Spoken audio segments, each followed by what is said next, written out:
Dios les bendiga, hermanos, rica y abundantemente. El día de hoy traigo un sermón titulado Raíz de Amargura. Y estoy preparando una serie de sermones, hermanos, que se titula Mentes Peligrosas. Mentes Peligrosas. He sabido, hermanos, que cada uno de ustedes nos hemos dado cuenta que no todo sale como lo planeamos. Hay veces que usted hace planes que de aquí a un mes, 2, 3 meses o un año o más tiempo, quiere usted realizar un trabajo, una tarea o quizás hacer un viaje, cambiar de trabajo, tantas cosas, hermanos, y no sale como planeamos. Disculpa que te haga esta pregunta, pero parece ser que muchas de estas cosas, hermanos, que no nos salen como queremos, cambia nuestra manera de vivir. Cambia nuestra actitud hacia los demás. Tenemos unas expectativas muy altas referente al cónyuge, al trabajo, a los hijos, a los supervisores y tanto. Y cuando no sale como lo planeamos, comenzamos a tener actitudes diferentes que lastiman nuestras relaciones. Creo que nos evitaríamos muchos problemas, hermanos, si comprendemos que Dios tiene otros planes para nosotros. Siempre y cada uno de nosotros, hermanos, lo vemos a diario. Hay gente que vive lastimada, que vive preocupada, relaciones rotas, relaciones que han sido engañadas, traicionadas. Y esto ha hecho, hermanos, que aun cuando ponemos una careta delante de la gente, o un rostro, una cara, una actitud, dentro de nosotros hay amargura, hay dolor, hay tristeza. Y parece ser, hermanos, que por alguna razón u otra, aún en el cristiano, ha aumentado la raíz de amargura, la tristeza, la ansiedad y sobre todo el día de hoy que me quiero enfrentar a la amargura, hermanos. Y esto, hermanos, es una mente muy peligrosa. Y lo digo mente, hermanos, porque todos sabemos que nadie puede leer nuestros pensamientos. Nadie ve lo que ahorita está pasando por nuestra mente, solo Dios. Porque Jesús, hermanos, nos presenta que Él leía los pensamientos de las personas. Y de la misma manera, hermanos, muchas veces Él ve tu pensamiento, ve cómo está lo más profundo de tu ser, y eso es lo que más le importa. Hay un dicho, hermanos, que ustedes y yo muchas veces hemos utilizado, que dice las apariencias, exacto, engañan, pero no, nunca lo hará el corazón, hermanos, menos a Dios. La mayoría de nosotros, hermanos, somos muy extremistas y por lo regular o nos vamos al lado sumamente positivo, todo me va a salir bien, no tiene por qué salirme mal, si yo me lo propongo lo voy a lograr, si yo tengo eso en mi mente, en mi meta, lo voy a lograr. Pero ¿qué pasa cuando una cosa se colapsa? Todo se colapsa. La gran mayoría somos así. No tiene por qué salirme mal, etcétera, etcétera. O nos vamos al otro extremo. ¿Y cuál es el otro extremo? Somos tan pesimistas. Nada me va a salir bien, nunca nada me sale bien, soy un fracasado, me han dicho que soy un bueno para nada. Y nunca, hermanos, nos detenemos a pensar qué es lo que Dios realmente quiere para mí. Siempre usted y yo, hermanos, creamos un mundo. Queremos esto, vamos a hacer esto y aquello, pero muy pocas veces realmente le preguntamos a Dios qué es lo que Dios quiere para mí, para mi matrimonio, para mis hijos, etcétera, etcétera. Y cuando nosotros nos llegamos a detener y comenzamos a vivir, tener una mente referente a lo que Dios quiere para mi meta, para mi vida, de aquí a 2 meses, a 1 año, etcétera, etcétera, comenzamos a tener otra perspectiva. ¿Por qué, hermanos? Porque Dios nunca se equivoca, porque Dios sí tiene algo bueno para nosotros, pero nuestro enfoque siempre es, lo quiero ya y lo quiero ahora. Hay muchos, hermanos, muchos ejemplos en la Biblia que podamos tocar, pero por cuestión del tiempo, hermanos, solamente voy a tocar algunos sumamente importantes. Comenzando, hermanos, desde Abraham, que es el padre de la fe, hermanos. ¿Cuánto tiempo le llevó a Abraham recibir la promesa? 25 años, hermanos. Y se desesperó, hermanos. Su esposa se desesperó y fue algo muy natural. Nos presenta la característica del hombre. Cuando Dios se presenta ante Abraham y le dice a Abraham, te voy a dar descendencia. Y él muy honesto, hermanos. Yo a veces leo la Biblia, ¿verdad? Y en mi mente pasan, ya se los he dicho, cómo hablaba cada personaje. Y a veces le digo la actitud o la persona, la personalidad. Y Abraham, muy serio, hermanos, sin burlarse ni nada. Saraí lo hizo de otra manera, pero Abraham le dice, Señor, no tengo hijos. Muy serio. Y el único que me va a heredar es un siervo. Y Dios le dice, no, te voy a dar un hijo. Me explico, hermanos, porque importa la actitud. Y muchas veces nosotros, hermanos, hey, Dios te bendiga, mira cómo me va. Mira cómo está mi familia. Mira mi condición, mira mi enfermedad. En vez de decir, tengo algo que Dios va a hacer para mí, no sé qué va a hacer, pero voy a confiar en Él. Hermanos, quiero leer Hebreos capítulo 12, que acabamos de leer. Vivir así, hermanos, una mente peligrosa en tu vida, y muchas veces sin darnos cuenta, va a comenzar una pequeña semilla. Si no la arrancas de raíz, se convertirá en aquello que controla tus emociones, tus actitudes, tus pensamientos y tu vida misma. Dice Hebreos capítulo 12, versículo 15, hermanos, y de ahí parto. Mirad bien, no sea que alguno deje de alcanzar la gracia de Dios, que brotando alguna raíz de amargura os estorbe y por ella muchos, comienza en uno, pero ¿qué comienza a hacer, hermanos? Contamina a muchos. Muchos sean contaminados. La palabra que utiliza aquí, hermanos, como amargura es la palabra griega picría. Picría. Y es la misma palabra que se utiliza para el veneno. Es un veneno. La amargura es un veneno. Hermanos, ¿quiénes de ustedes en sus 5 sentidos va a tomar una botella que dice veneno y se lo tomaría?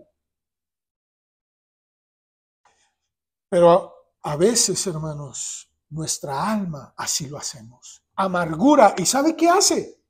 Se la toma, se la queda y comienza a contaminar su interior y de usted comienza a salir una sustancia que produce graves alteraciones funcionales en tu vida y en tu familia.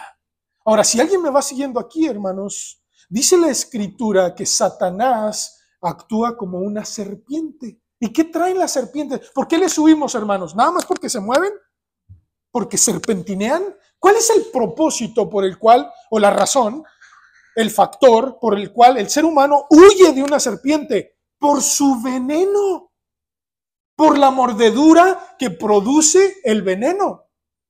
¿Cuántos de ustedes no les ha mordido un animal, pero sabe que no le va a pasar nada? Se acerca, ¿verdad?, un perro y dice, ay, quizás me puede morder, pero sabe, hermanos, que una serpiente cuando le muerde, tienen que investigar si es o no venenosa. Es lo mismo con la amargura, hermanos. Muchas veces comenzamos a victimizarnos, a creer que Dios ya no me escucha, que está la condición diferente a lo que yo planeé, no me han salido las cosas. Y yo sé, hermanos, todos hemos estado ahí y no es agradable. Pero si tú no permites que el Espíritu Santo comience a trabajar en tu vida y a cambiar tu mente y a sacar ese veneno, va a contaminarte peor. Ahora, yo no sé cuántos de ustedes, hermanos, se dieron cuenta qué es lo que produce la amargura, hermanos, en la vida del cristiano. Está en el versículo 15 que acabamos de leer. ¿Dejan de qué cosa, hermanos?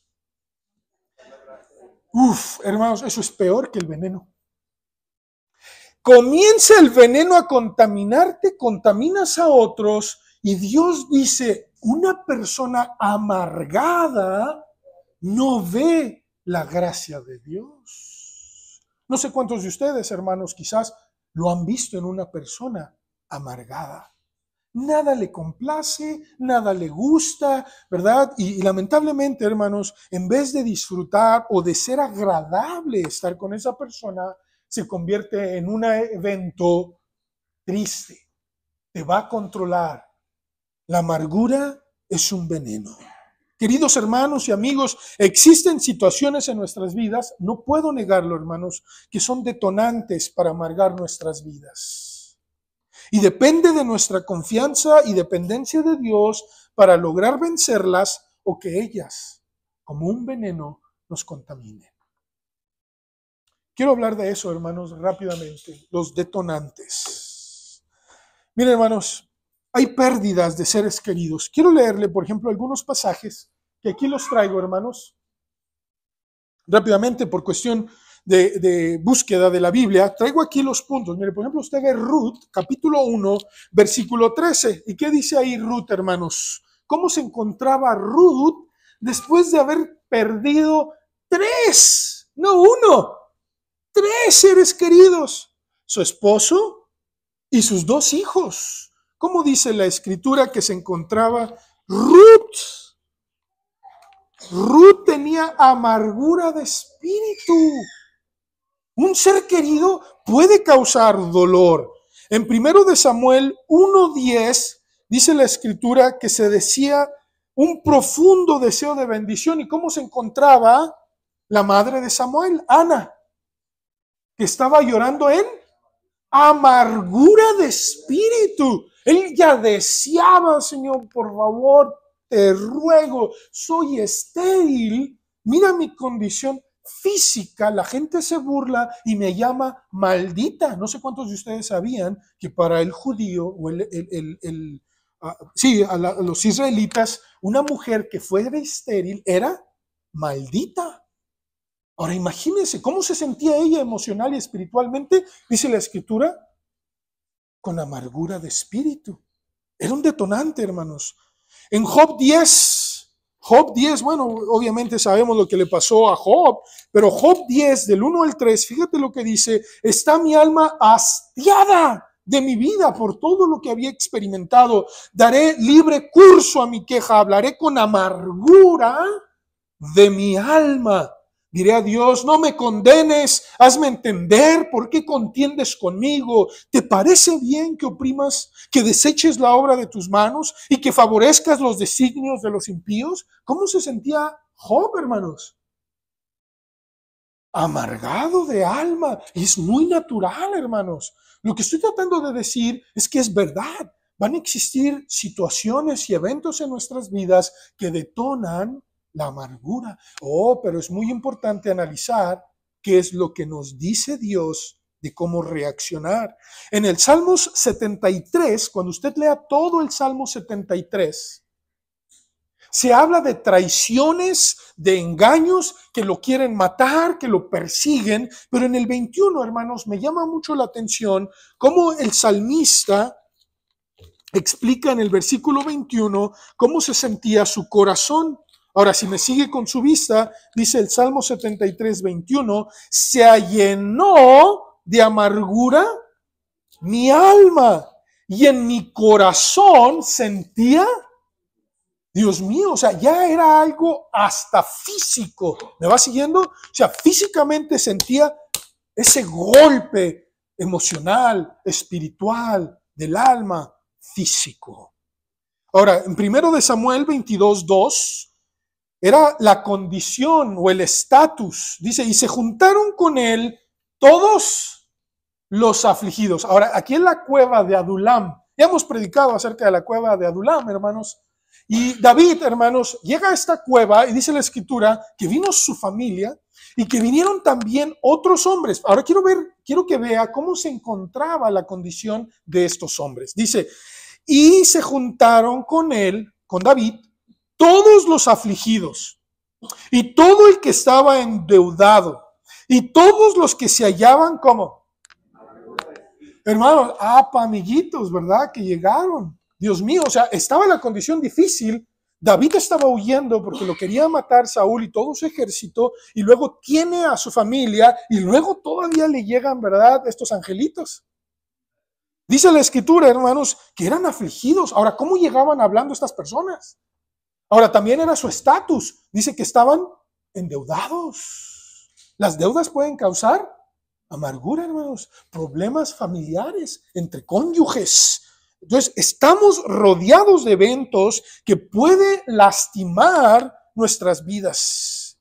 La fe, hermanos, y el compromiso de David hacia Dios motivó y animó a la gran mayoría de estos hombres a tener propósito en la vida. Ahora, yo quiero decirte que a David le llegaron estos hombres. Cuando tenga la oportunidad de leerlo, dice el versículo 22, y fue hecho jefe de ellos. ¿Quién? David. Y durante todos esos periodos de alrededor de 10 a 13 años, David hizo de muchos de esos hombres valientes.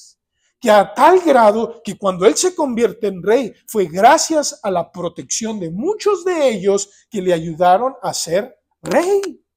Lo que estoy tratando de decir, hermanos, que puede llegar eventos a tu vida, personas a tu vida, que si tú sabes cómo vas a enfocar tu fe y tu propósito a Dios, puedes hacer que esa amargura se convierta en bendición, que se convierta en algo que es una bendición para ti y los que te van a rodear. La primera persona que llegó a tu mente el día de hoy, ahorita que acabo de decir, y sabes que está llena de amargura, comienza a orar por ellos. Y si eres tú, comienza a arrancar esa raíz de amargura. Y ese es el segundo punto y último, hermanos, que quiero enfocarme. Quizás tú ya tienes un arbusto, ¿verdad? O un árbol de amargura.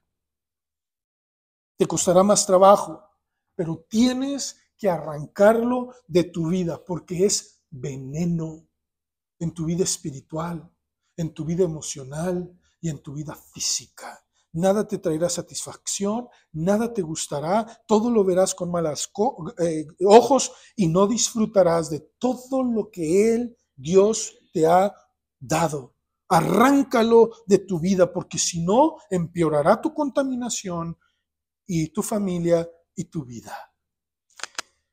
En Hebreos capítulo 12, quiero leer los versículos del 12 al 17. Ahorita lo acabamos de leer, pero quiero rápidamente, nuevamente, enfocar tu vista en estos pasajes, porque dice de la siguiente manera: por lo cual, levantad las manos caídas y las rodillas paralizadas. ¿Qué es lo que hace usualmente una persona amargada? Se sienta, se hace un lado, se hace la víctima, se pone en forma fetal. ¿O me equivoco, hermanos? Estoy hablando emocional, ¿verdad? Espiritual y a veces hasta físicamente, ¿verdad? No quiere salir de su cuarto, no quiere hablar con nadie y muchos lo llaman ansiedad, estrés. Hermanos, la Biblia lo llama amargura. Esa persona que no quiere salir está amargada, hermanos. Está contaminándose su vida. Y cuando comienza la vida y disculpa la expresión, pero la tengo que utilizar, porque así se utiliza en el término agrícola, cuando comienza un fruto a ser contaminado o una fruta se comienza a podrir, ¿qué es lo que sucede, hermanos? Todo se pudre. Ahora, no sé cuántos de ustedes han conocido un árbol que ya no da fruto porque llegó una plaga, contaminó la raíz y ya no sale fruto. ¿Lo ha conocido usted? Yo sí, hermanos. ¿Y sabe qué hace ese árbol, hermanos? Solamente consume agua y no da beneficio. Hay gente que puede decir, no, da buena sombra y todo. Yo estoy hablando de un arbusto de fruto, hermanos. No es servible nada más. ¿O me equivoco? No, hermanos. Lamentablemente, no. ¿Qué es lo que hacen cuando un árbol es muy grande? No sé cuántos de ustedes han visto, lo cortan lo más pegado al ras de la tierra. Hacen un hoyo grande. ¿Y qué le echan en medio, hermanos? Veneno. ¿Sí sabía eso? ¿Por qué, hermanos? Porque tiene que llegar a la raíz para destruir ese árbol. Hermanos, tiene usted que de raíz sacar la amargura. Y Dios nos dice cómo. Fíjense, hermanos, dice: levanta las manos caídas y las rodillas paralizadas, es decir, clama a Dios por ayuda y ponte a orar. Y hace sendas derechas para vuestros pies, para que lo cojo no se salga del camino, sino que sea sanado. No te vayas por tu interés, por tu intelecto, por tu pensamiento. Comienza a enderezar tu vida, tus caminos, porque Dios quiere sanarlo. Seguid la paz con todos y la santidad, sin la cual nadie verá al Señor. ¿Sabes qué hace una persona amargada? Comienza a vivir más y más en pecado. Tristemente, hermanos, tristemente una persona amargada comienza a vivir más y más en pecado. Y Dios te dice, haz todo lo contrario. ¿No tienes deseo de levantar las manos? Hazlo. O no quieres orar, de todos modos, ora. ¿Quieres hacer tu voluntad? Detente y comienza a caminar lo que Dios quiere y entonces encontrarás sanidad. Pero hay mucha gente que me dice a mí, me dice, es que quiero que Dios me sane, es que quiero que Dios venga a mí y me ayude. Yo le digo, ¿pero estás haciendo lo que Dios te pide? Hay mucha gente, hermanos, ¿verdad? Que el Salmo 23, sencillo, hay gente que se lo sabe de memoria, el Salmo 23:1. ¿Qué dice? Jehová es mi pastor, nada me faltará. Hermano, todo me falta. Yo le digo, bueno, si Jesús es su pastor, usted tiene que ser una buena oveja. ¿Es una buena oveja? Ah, no, hermano. Entonces no puede exigirle al pastor que lo proteja cuando usted se sale del lugar que Dios dice que no. ¿O me equivoco, hermanos? Se le llama, hermanos, sentido común, pero a veces el sentido común no es tan común. ¿O me equivoco, hermanos? Dios quiere sanarnos, hermanos, espiritual, emocional y físicamente, pero Dios me dice, ven y comienza a caminar como yo te digo, ven y adórame, ven y arrodíllate delante de mí y te voy a sanar. Pero ¿qué hacemos, hermanos? No. Primero que me sane y luego yo voy a Él. Hermanos, si fuera así, nadie vendría a Dios porque todos vamos a estar enfermos. Yo he estado en la amargura, hermanos, y no es agradable. Si hay alguien que me dice, así estoy bien, digo, mentiroso. No se lo digo así, lo pienso.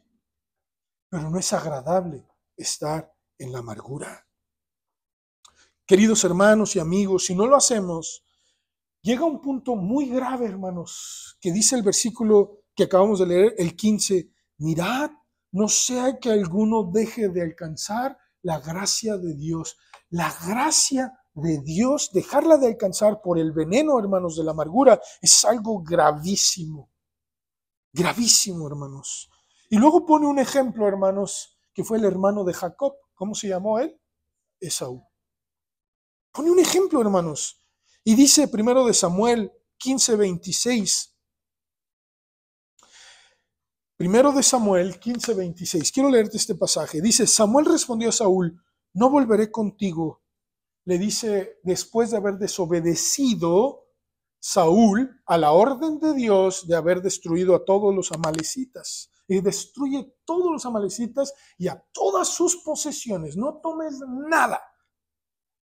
Y le dice, ya pecaste, Dios te ha desechado. Y él dice, no, por favor, ven conmigo, fue por culpa del pueblo, temía al pueblo, etcétera, etcétera. Y Dios le dice, hermanos, lo siguiente. Dice, bueno, al que sea, ven conmigo para que adores, que estás de mi lado. Y dice, Samuel respondió a Saúl, no volveré contigo porque desechaste la palabra de Jehová y Jehová te ha desechado para que no seas rey sobre Israel. Llega un punto, hermanos, que Dios dice, ya no.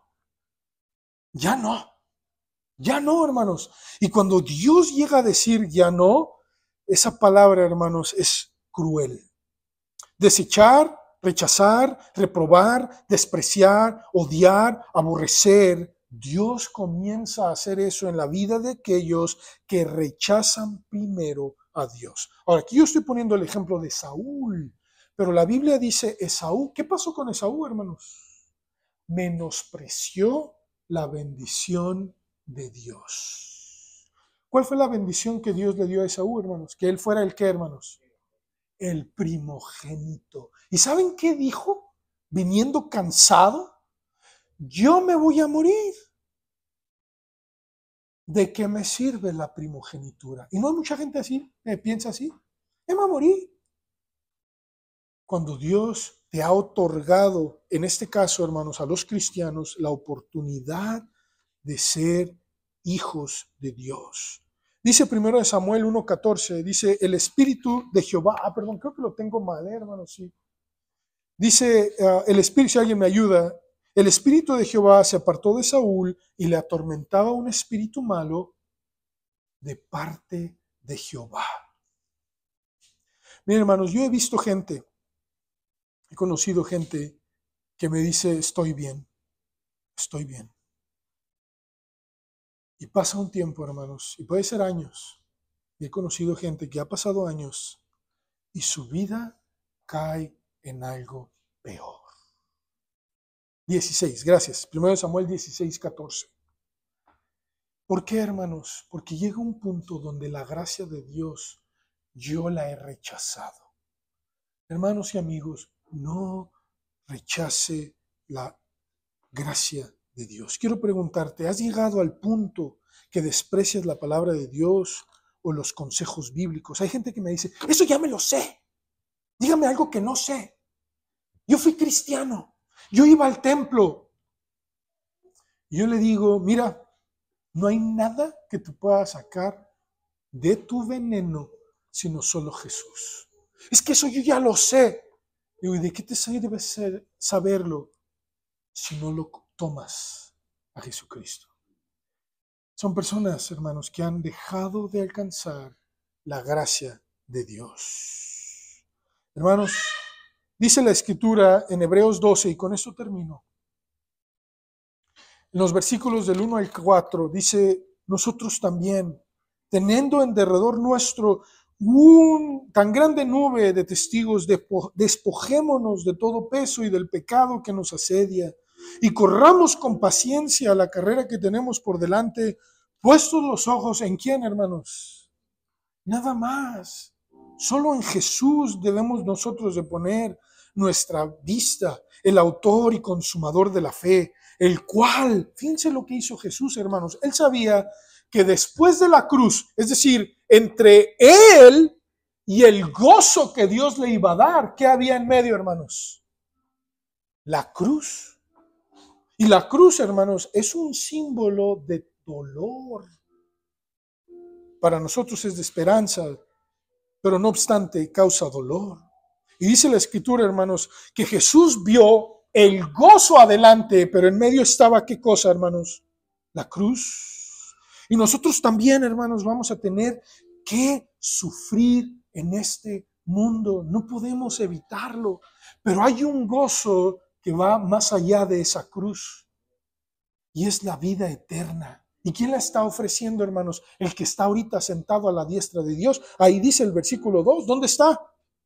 Jesús, a la diestra de Dios. Considerad aquel que sufrió tal contradicción de pecadores contra sí mismo para que vuestro ánimo no se canse hasta desmayar. Entonces, Dios nos está diciendo, va a haber cruz, va a haber enfermedad, va a haber dolor, va a haber tristeza, pero no dejes que eso se convierta en amargura, en veneno en tu vida. Seamos obedientes como nuestro Señor Jesús, que le importaba más su obediencia a su Padre y el gozo de las promesas dadas para nosotros, hermanos. Jesús es Dios. ¿Para quién ganó esas promesas y ese gozo? Para nosotros. Él no tenía que venir ni hacer nada por nosotros, pero lo hizo para que tú y yo tuviéramos esperanza y la amargura o el veneno no consumiera nuestras vidas. ¿Estás dispuesto a arrancar la amargura de tu vida? Si no lo haces, te va a contaminar. Y yo te lo digo con toda sinceridad, comienza hoy, porque si no, no habrá sanidad, sino al contrario, dejar de alcanzar la gracia de Dios es lo peor que le puede pasar a un ser humano. Lo peor, no hay nada peor, porque ¿sabes qué trae la salvación? La gracia. Es lo único. ¿Qué dice Efesios 2, del 8 al 10? Por gracia sois salvos por medio de la fe. La gracia de Dios trae salvación en toda índole, no nada más espiritual, sino también física y moral. Te invito, inclina tu rostro, por favor, y medita. ¿Cómo estás tú? Si tú me dices no eres un amargado, te voy a decir si lo eres o no. Rápido, unas preguntas. ¿Disfrutas de lo que comes? ¿A poco eso también? Sí, eso también. Disfruta cuando vas con tu familia. ¿O son puras peleas, puros pleitos? ¿Disfrutas cómo estás ahorita? Si no, con esas 3 simples preguntas, lo que estás viviendo, tu familia y tu comida. Si algo de eso te causa molestia, estás comenzando a tener una raíz de amargura. Y si no la arrancas, es un veneno que te va a contaminar. Y va a contaminar a tu familia. Y va a contaminar tu hogar. Y no vas a poder seguir. Ahora escúchame, tú no puedes cambiar a los demás. Puedes tener hijos, cónyuges que ya están amargados. Solo ora por ellos. Y pídele a Dios misericordia, misericordia. Y que no te contaminen. Porque si no, la gracia de Dios se irá de tu vida, de tu hogar. Y vivir sin la gracia de Dios es horrible. Es horrible. Pon tus ojos en Cristo, en Jesús. Solo Él nos dio gozo eterno. Y a tal grado, hermanos, que lo comprobó. Él volvió a resucitar, volvió a la vida y ascendió al trono de Dios para comprometerse a interceder por nosotros, porque llegará el día en que Él dice o dirá, es hora, voy por los míos. En el nombre de Jesús. Entrégale tu vida a Jesús. Y si ya le perteneces a Jesús, comienza a arrancar de raíz tu amargura. Cuidado con esta mente peligrosa. Amén.